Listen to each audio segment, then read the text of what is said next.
Assalamualaikum warahmatullahi wabarakatuh. Selamat pagi dan salam sejahtera untuk kita semuanya. Bersyukur kepada Allah Subhanahu wa taala atas limpahan rahmat, taufik dan hidayahnya sehingga pada kesempatan pagi hari ini kita masih diberikan kesehatan, diberikan keselamatan sehingga kita masih dapat dipertemukan kembali melalui video ini dalam keadaan yang sebaik-baiknya semata atas ridhonya. Baik, anak-anakku kelas 4 yang Patris sayangi, berjumpa lagi dengan Pak Tris. Untuk kali ini dalam materi TIK bab kedua ya. Jadi minggu sebelumnya kita sudah mempelajari materi bab 1. Kita lanjutkan untuk hari ini, kita mulai dari bab 2. Untuk materi bab 2 yaitu materinya membahas tentang membuat animasi. Jadi nanti pada bab ini kalian nanti akan melihat bagaimana Pak Tis akan mempraktekkan menggunakan program Pivot ini ya, program pembuat animasi sederhana. Oleh karena itu, tolong kalian yang sudah memiliki buku, dibuka bukunya dan diperhatikan, disimak penjelasan dari Pak Tris ya. Jadi bagi yang belum silahkan disimak betul-betul dan tolong segera untuk memiliki buku ya. Baik, untuk mempersingkat waktu, Patris mulai penjelasan tentang membuat animasi ya. Jadi membuat animasi. Judulnya dulu, membuat animasi ya. Ya. Nah, sekarang sebelum sampai pada karakter dan frame ya, Patris sedikit mengingatkan saja tentang pengertian dari animasi. Pada pertemuan sebelumnya sudah Patris jelaskan tentang apa itu animasi ya. Animasi adalah berasal dari kata to animate yang artinya menghidupkan. Dan arti secara umum bahwa animasi adalah kegiatan menggerakkan benda mati sehingga tampak seolah-olah bergerak atau terkesan hidup. Ya, itulah pengertian animasi secara umum. Baik, anak-anak, untuk pembahasan pertama yaitu karakter dan frame. Ya. Jadi objek pada pivot disebut dengan figur atau karakter.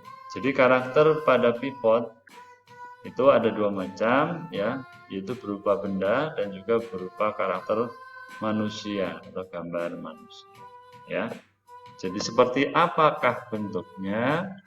Seperti kalau kalian melihat buku halaman 18 ya. Adalah gambar seperti ini. Iya, ini adalah karakter pada pivot ya. Jadi karakternya berupa manusia ataupun gambar orang-orangan ya. Ini yang pertama kali dimunculkan dalam program pivot adalah ini ya. Nah, adapun figur-figur yang lain kita harus mencarinya, harus membukanya terlebih dahulu ya. Itu adalah yang namanya karakter ya. Baik. Kemudian apa yang disebut dengan frame ya? Frame ini adalah berupa bingkai gambar ya. Frame itu sama dengan bingkai gambar ya. Jadi frame itu adalah bingkai gambar. Jadi agar gambar dapat bergerak biasanya diperlukan bingkai gambar ya. Tuh. Nah, semakin banyak frame-nya maka semakin lama tampilan dari animasi ya. Artinya animasinya dijalankan dalam waktu yang cukup lama tergantung dari jumlah frame.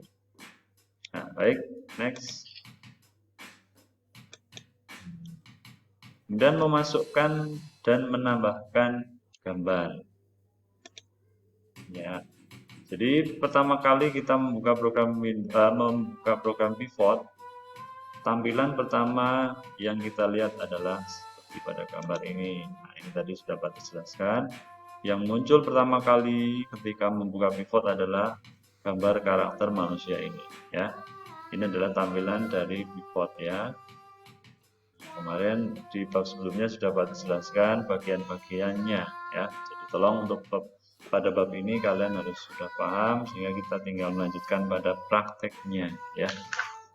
Baik, untuk memasukkan dan menambahkan karakter atau menambahkan gambar, kalian harus punya dokumen atau punya file ya. Kalaupun tidak punya, tidak apa-apa, kalian bisa membuat sendiri dari keyboard ya. Dan biasanya ini memang karakter ini memang sudah ada ya, tapi harus di-download dulu dari internet ya. Nah, adapun nanti kalau kalian ingin mendownload, kalian bisa membuka buku halaman 19. Di situ ada petunjuknya ya. Di dalam kotak warna apa namanya? Buku ini ya. Itu kalian buka alamat linknya ya.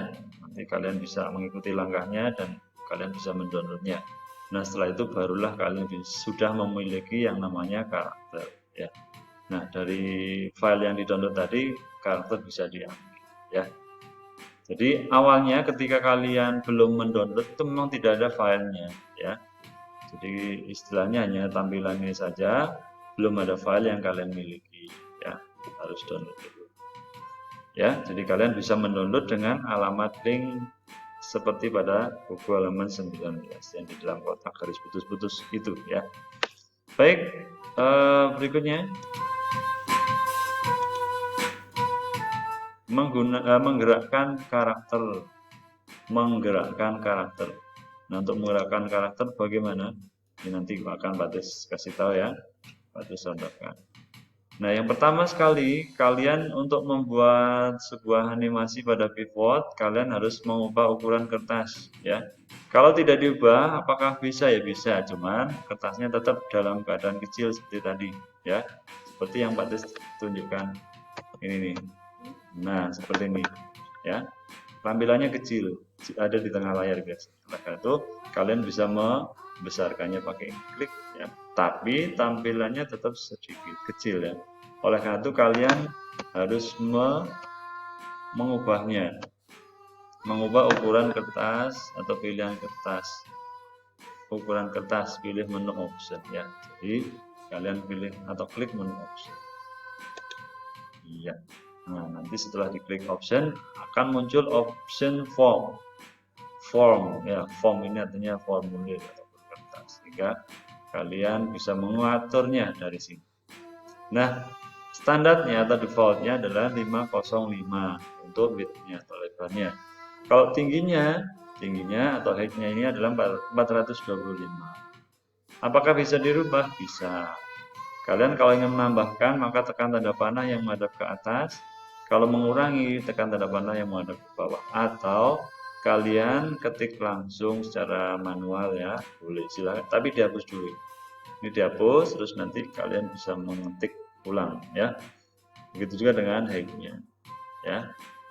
Dan kalau tidak salah ya, untuk lebar satu layar ini itu ukurannya sekitar 1000 ya. Ini kan kalau 505 separuhnya gini. Berarti kalau full ya satu layar adalah 1000. Terus untuk height-nya itu lebih kurang 600 ya. Kemudian setelah diisi semuanya baru tekan OK ya. Jadi kalau sudah tekan OK, maka akan berubah tampilan dari pivotnya ya. Lebar kertasnya sudah berubah. Nah, sekarang berikutnya ya. Menggerakkan satu bagian karakter. Ya, jadi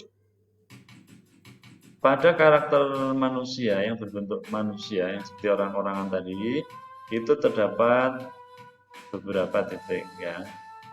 Jadi ada titik merah yang fungsinya untuk menggerakkan satu bagian dari sebuah karakter. Yang kedua ada titik oranye untuk menggerakkan seluruh karakter, maksudnya seluruh bagian dari karakter. Ya, menggerakkannya di sini adalah dengan cara diklik atau memindahkan ya, diklik kemudian nanti geser. Titik apa yang ditekan? Titik oranye, diklik tahan geser. Adalah untuk menggerakkan seluruh bagian. Nah, untuk melihatnya kalian lihat penjelasan dari Pak Tris ya. Jadi caranya seperti ini. Nah, ini ya. Ini tadi kalau kalian ingin mengubah ukuran, caranya pilih option. Nah, ini Patris praktekkan. Ini mau diganti 1000 misal. Nah, 1000. Ininya 600. 600. Oke ya. Nah, ini bisa. Nah, ini tampilannya segini. Sudah lebar ya. Ini nah, gambarnya. Ini 1000 segini, masih kurang ke sini ya. Jadi sekitar 1100 atau 1200. Nah, kalau tingginya sudah pas ya. Nah, begitu untuk mengatur kertas ya. Berikutnya tadi kita akan menggerakkan bagian-bagian dari karakter. Untuk karakter ini ada 2 titik ya, maksudnya 2 warna titik merah dan titik oranye. Untuk titik merah ini untuk menggerakkan satu bagian dari karakter. Contohnya begini. Nah, ini artinya menggerakkan satu bagian. Nah, ya. Misalkan ini ya. Kakinya ini bisa digerakkan ini ya. Ini artinya menggerakkan satu bagian dari karakter. Ya. Ini titik merah. Nah, kalau sudah diganti gerakannya, tekan next frame ya. Nah, ini kalian berpindah pada frame kedua atau frame berikutnya ya. Nah, setelah frame kedua maka kalian harus merubah gerakan. Kalau tidak dirubah maka gerakannya tetap seperti ini. Nah, ini ya. Titik oranye, titik yang ini oranye fungsinya untuk menggerakkan seluruh bagian. Nah, ini jadi digerakkan maksudnya begini. Ketika ditekan itu apa? Berpindah tempat ya, ditekan geser. Ini kalau sudah berpindah tempat ya, misalkan ini kemudian kita ganti lagi. Gerakannya kita ganti. Ini ke sini. Ini ke sini. Misalkan ya. Nanti kalau kalian sudah praktek pasti kalian akan seneng ya. Jadi kalian mencobanya sendiri. Pesannya Pak Tris, ketika menggunakan pivot ini kalian tidak boleh cepat capek ya, tidak boleh cepat bosan. Kalau bosanan, nah nanti animasi kalian tidak akan bagus ya, harus telaten ya. Ini sudah Pak Tris gerakan, kemudian next frame lagi. Nah, kemudian Pak Tris gerakan lagi. Ini ke sini lurus. Nah, ini begini. Nah, ya, next frame lagi. Terus, misalkan berada di tempat, ininya diginikan, tangan dipegang. Nah, next frame lagi, ini ke sini. Nah, ini, ya, next frame lagi. Nah, setelah itu kita jalankan dengan cara menekan tombol play. Nah, ini ya. Kalau biar tidak terlalu cepat, ini slidernya di bawahkan. Nah, ya, seperti itu caranya. Gitu ya, cara menggerakkan bagian-bagian dari karakter. Dan cara menjalankannya seperti itu. Nah, kemudian kita kembali. Jadi seperti tadi ya, cara menggerakkan bagian dari karakter. Kalau satu bagian pakai titik merah, bukan merak ya, merah Pak Tris, maaf ini salah nulis ya, tapi titik merah bukan merak. Kemudian titik oranye tadi untuk menggerakkan ya. Baik, mungkin pertemuan kita sampai di sini dulu, bersambung pada pertemuan berikutnya, pada video berikutnya. Jadi tolong terus tetap diikuti sehingga kalian akan lebih bisa lagi nantinya ya, jangan sampai tertinggal. Kemudian tugasnya pelajari buku TIK bab 2. Kalian baca-baca ya sehingga kalian paham nantinya. Jadi itu saja dulu yang bisa saya sampaikan. Kita lanjut pada video berikutnya. Ya, terima kasih atas perhatian kalian semuanya. Jangan lupa di subscribe, like, and share ya. Bagi yang belum, bagi yang sudah terima kasih. Semoga bisa menambah semangat Pak Tris ya. Nah, untuk Pak Tris akhiri, Assalamualaikum warahmatullahi wabarakatuh.